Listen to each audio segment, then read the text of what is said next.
Allah a créé l'homme et lui a donné une très belle forme. Il a mis à sa disposition tout ce qui est dans les cieux et sur la terre. Il lui a donné la raison, une langue, 2 lèvres, 2 yeux et 2 oreilles, afin qu'il utilise ses organes dans ce qui fait mériter l'agrément de Allah Ta'ala. Allah a créé l'homme afin que celui-ci l'adore et qu'il utilise ses organes dans l'obéissance à Allah.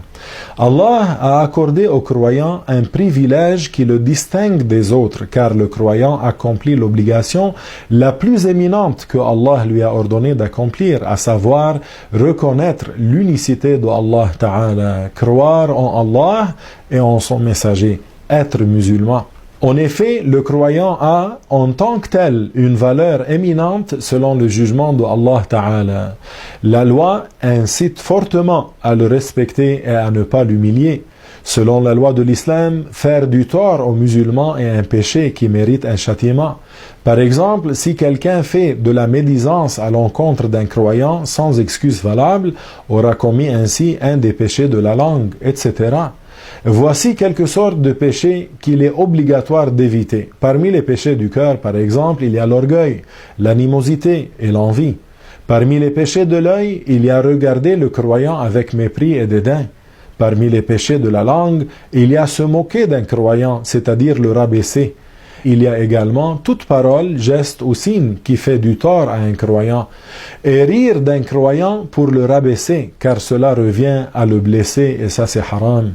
Parmi les péchés des mains, il y a frapper un musulman sans droit ou lui causer une frayeur. Parmi les péchés des pieds, il y a marcher dans le but de dénoncer un musulman injustement et le calomnier pour lui nuire auprès des injustes. Parmi les péchés du corps, il y a imiter un croyant pour se moquer de lui, que ce soit par la parole, par le geste ou par signe. Allah Ta'ala dit dans le Coran ce qui signifie « Ô vous qui avez cru qu'un groupe ne se moque pas d'un autre groupe » Surat Al-Hujurat.